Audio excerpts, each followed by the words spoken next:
Welcome to another episode of Farewell, Mr. Nice Guy. I am your host, MNG, and today we are talking about a Reddit read. Now, these are articles or posts that I find on Reddit that I like to discuss, whether about relationships, about being a father, or how the case, and we just kind of go from there, and I'll give you my opinion on my take on it, and then I'll probably share one of my experiences in life. This one is titled, I Am at a Loss. Now, I'm going to try my best to read it because sometimes they're not as grammatically correct as possible. All right, so this is how it goes. My 11-year-old son's mother, 45 female, and I, male 43, can't seem to make things work out. 2 days ago, we got into another argument, and she ended up punching me in the face 3 times and tried to stab me with a knife, poking my skin and threatened to slit my throat, and this all happened in front of our son. I don't know how to get help. I don't want her to go to jail. I want peace, and each time we have an argument, I lose. My son seems to hate me as well. I called a couple of friends, yet none of them picked up the phone. We had another day of 3 hours of arguing today, with her telling me how pathetic I am as a father. I recorded the conversation. I end up yelling in her face, I don't want it to be like this. And she told our son to call 911. I ended up leaving with her telling me I am a coward for leaving.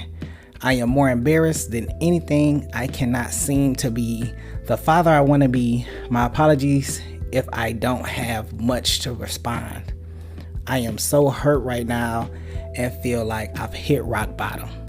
This is a little difficult.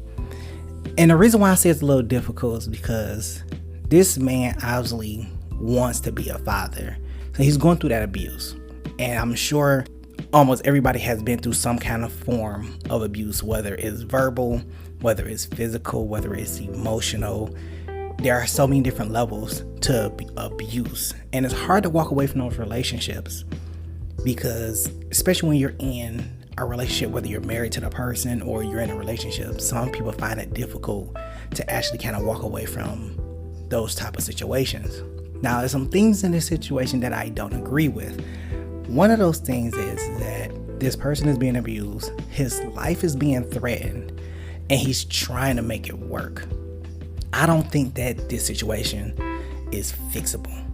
I don't think he's going to be able to work this out. And the reason why is because whatever is going on with his partner, they are literally in the thick of it. Now, I haven't been abused in a relationship, but when you have those arguments, and I have been in a few arguments where they have escalated to some kind of physicality.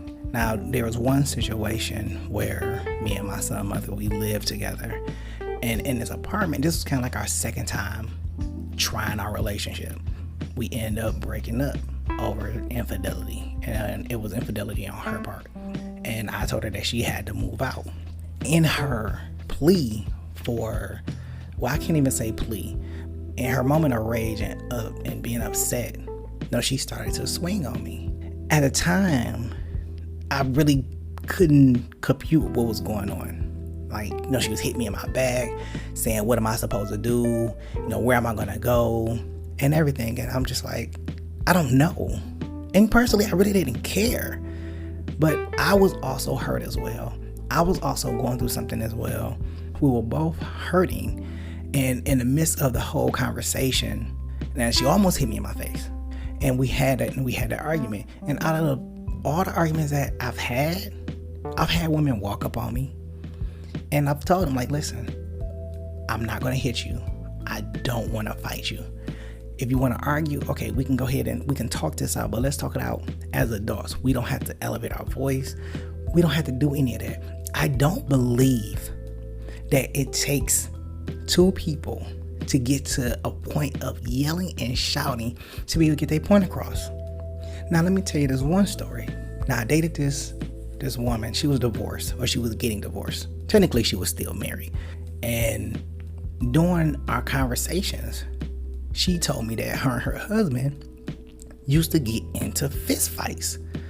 And I was like, why did y'all get into fist fights? She was like, because he would get on my nerves. Like, he would just do stupid stuff.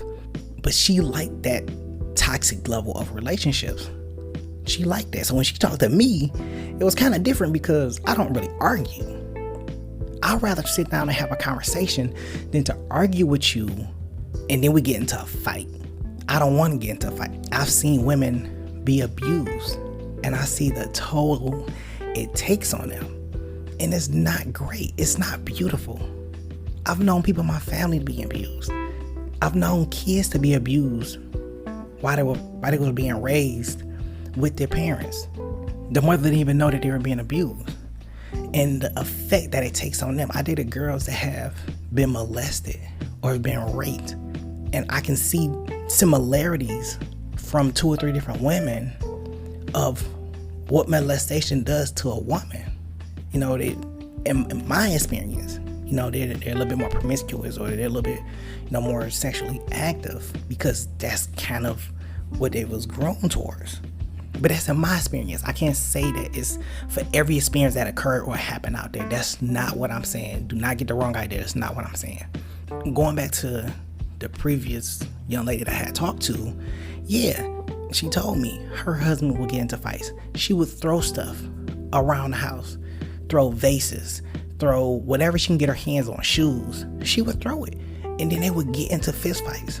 Before her husband, she dated a person that they were out and about and she was drunk and something occurred and she ran up on some guy talking a whole lot of mess and he ended up breaking her jaw.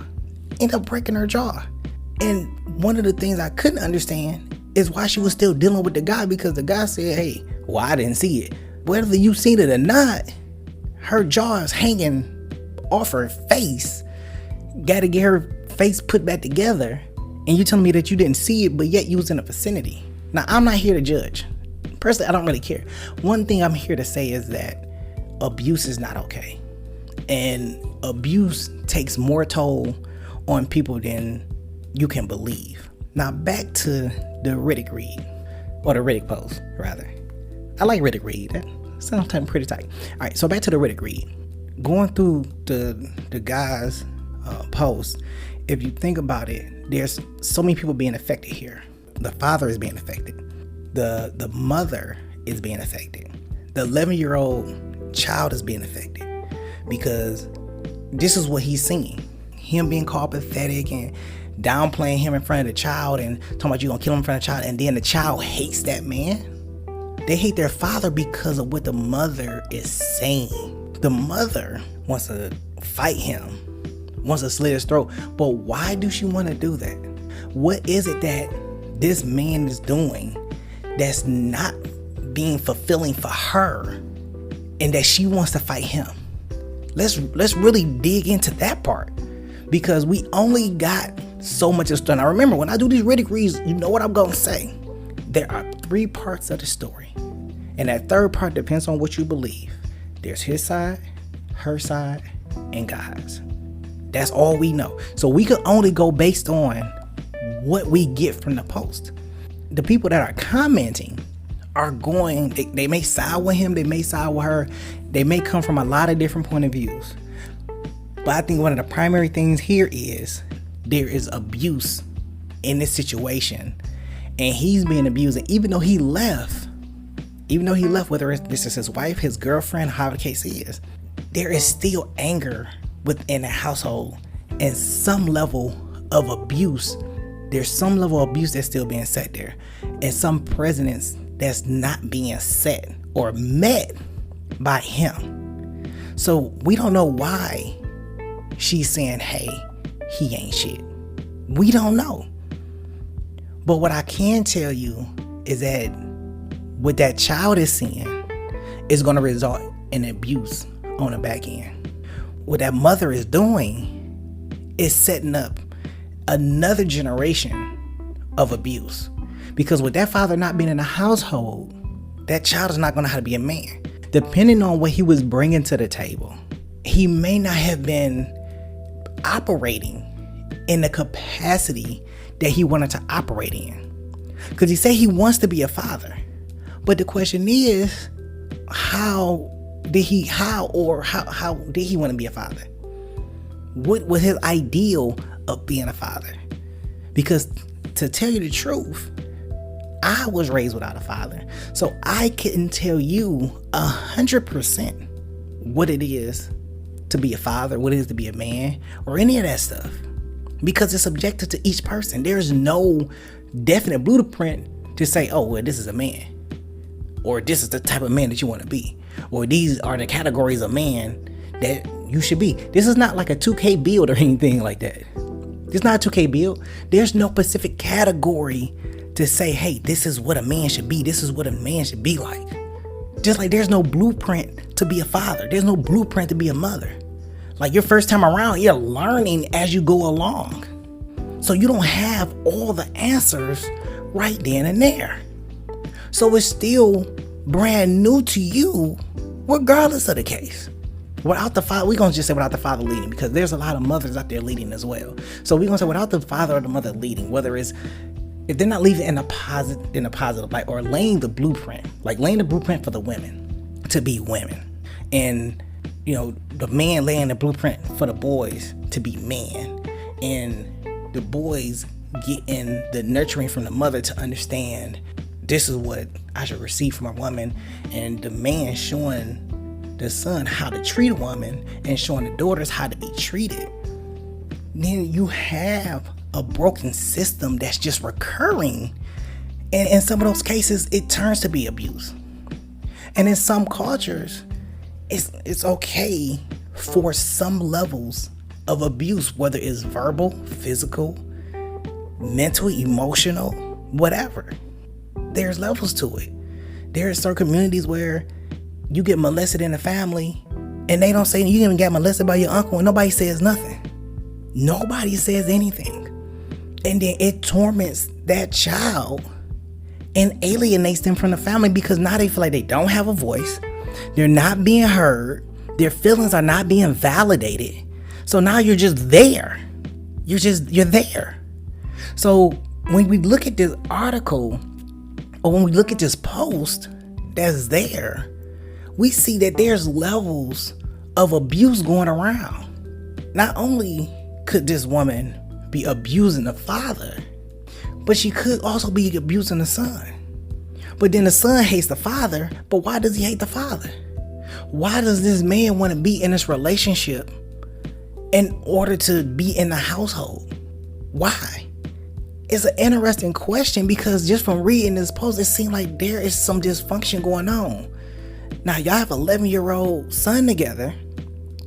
So now it makes me wonder how much abuse has been occurring throughout this relationship. How many times have you walked out of this house? How many times has he tried to swing on you and hit you in your face? How many times has he tried to kill you, whether it's with a knife, a broom, a gun, whatever the case is? How many times have you been threatened? And was this the final straw for you to say, you know what, I'm just going to leave at this point in time because staying is against my own mental health? Now, yes, you did go ahead and record the conversation, but how is that going to help you? If the child went on ahead and called 911, and what she's going to say, she's going to lie on you and say, hey, he was abusing me, he's been yelling at me, he's been saying all of this, knowing that you don't have a leg to stand on. Yes, you did leave the house, and then you recorded this whole conversation, but did you record it verbally? Like, was it like a verbal conversation record, or was this some type of record where it was video? Because that all makes the difference. Because if she's been abusing you and you have been recording, and she decides to call the police, and you show the police the video, or they listen to the recording, and then when you decide that you're going to go to court because she has been pressed with criminal charges, then you have grounds to say, hey, I think she is violent, not only towards me, but she's going to be violent towards our child. This is where the court comes in, and they're being used as a tool in order to help you win your case. Now, it doesn't sound like they are married. It sounds like they're just in a partnership. But if this young lady or this woman decides that she's want to go to court and say, hey, I'm going to go to court, I'm going to get you for child support, I'm going to take you for everything you are, for everything that you have. Okay, well, go ahead and do that. But also, I got this recording and these criminal charges filed against you.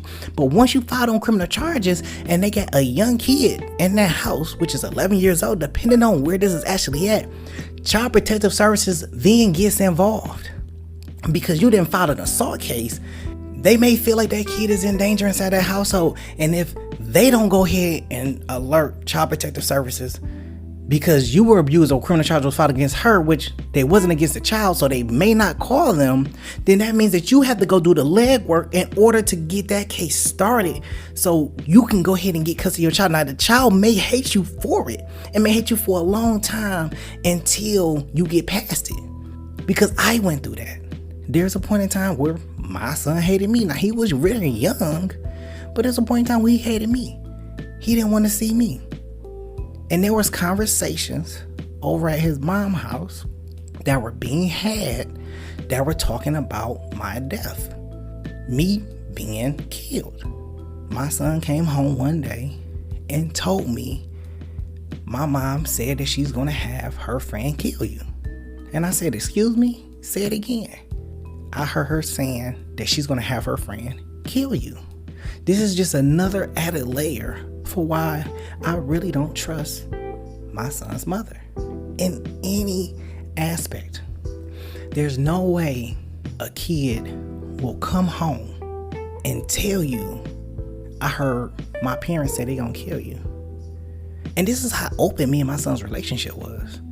Whether he was being honest or he was being dishonest, I did promptly call his mom and say, do you know what our son just told me? She said, what? I said, he told me that you're trying to get someone to kill me. And she laughed it off like, I didn't say that. Well, he said there's going to be your friend from Chicago that's going to come and kill me. He gave details. Now, you know, when a kid gave details, they was listening really hard. They was listening extremely hard. And they was making sure that what they heard, that when they repeat it, it's verbatim. And you know, kids soak up things like a sponge. So there's no lie that can come from what they're saying. There's no lie from what they're saying. They're not just coming up with ideas or coming up with situations or scenarios to turn around and tell the other party. That's just like you send your kid over somewhere. They gonna tell you everything that happened from the time they hit the door to the time they leave. Who said what, how they was said it, what the look, what the facial expression was, the whole 9 yards. So there is no way in the world that my son came home to tell me that you was gonna have somebody kill me and I wasn't gonna find out about it. Cause yeah, he told me. He told me the whole thing. I heard him out. I said, so who gonna kill me? Oh, she said that, you know, supposedly the guy from Chicago was, you know, his uncle was gonna come to Detroit and kill me. That was a conversation. So when I talked to her about it, she laughed it off and said that wasn't true. So that lets you know right there. Think about the impact that had on my son, him hearing that. And then I had to address her about it. So now she knows that I'm already on notice. So anything that may occur, you're not about to get me. Not at all. I don't even trust you. This is why that I'm talking about these strategies. Don't let them know where you live at. Don't let them know what you're doing. If you're dating someone, it's none of their business. Where you work at is none of their business. Because what happens is when they know where you live at, they know where you work at, they know who you're dealing with, all that does is create more jealousy, animosity, and for them to come over and disturb your peace where you live. You're not going to come and disturb my peace. This guy, the person that did this post, peace is disturbed. He don't have peace. He has nothing but anguish. He's living in anguish right now. And the harder he tries to leave anguish, she won't let him leave.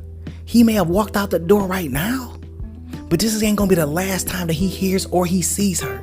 The more that he try to be a father to that child, the more hated and despised he's gonna be. And every time he walks to that door, he's gonna be met with some level of abuse. He's gonna be met with some level of a threat. And he's saying he don't want to press charges because he don't want her to go to jail. I don't understand the mindset.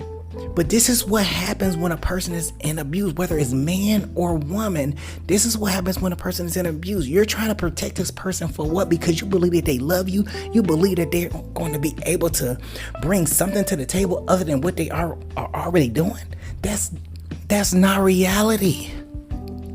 That is not reality. Abuse is almost like a disease. If you don't cut that shit out, it is going to take over you. It is going to damage you. It's going to take so much from your life. I can be 100% honest with everybody that I'm talking to. I have been through it. I've seen it. I had to take it for 3 years, not in a relationship, but because of who my mom was dating at the time that didn't like what I was doing or the life that I was afforded before them. I went through 3 years and my mom didn't even know because I was always threatened with I'll kill you and your whole family. And it put me in such a dark place. It put me in such a dark place. So the fact that this person is going through abuse from somebody that they love, they want to work it out, but they just can't because of what she's bringing. She's bringing the threats. She's bringing the physicality. She's bringing the verbal abuse. It's messing him up emotionally, mentally, physically. You put a knife to this man and try to stab him, try to slit his throat. Now, I know some people may be out there talking about some man, he weak. I won't let that happen to me, but you have to think about the situation that this person is in. You have to think about the background that this person has come from. This person may be a pacifist. They don't like violence. So they do everything in their nature to try to avoid violence. They do everything in their nature to try to be peaceful because they may not be built that way. Again, there is no category or no blueprint to say, hey, you can be this type of man or you are this type of man. There is not. And the more that we keep thinking it's certain thing, oh, I gotta carry a gun, that's how I feel like I'm a man. That's not. Or I gotta make so much money, that's how I know I'm a provider. The parameters of being a man are not etched in stone. And we need to stop believing the parameters to be a man are etched in stone by what we see. Wealth is not built about how much money you have. A person could be poor and feel like they're wealthy because of the love and the family that they have around them and the joys and the experiences that they're having in life. That could be considered wealth to them. Wealth is subjective. It's not a financial mean. In some cases, everybody don't think that wealth is a financial goal or a financial limit that they have to attain. I'll leave you with this. Abuse is deadly on any level, whether it's a low level, a mid level, or a high level. It's not good for anybody. Kids that go through abuse in these households by these family members or even by strangers, by people they deal with at school, it alters them, it changes them, it makes them feel and believe certain things that could be true or could not be true. And this is some of the things that I'm glad that I am able to address. So I challenge you, and y'all know I issue challenges almost every podcast. I challenge you, if you're going through abuse, if you can, walk away. If you know a kid that's being abused or molested, I challenge you to intervene.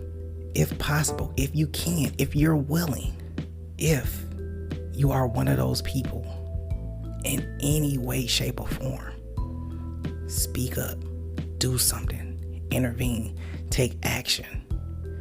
It matters. It has to stop. It has to stop. We are at the pivotal point where we say goodbye to Farewell, Mr. Nice Guy.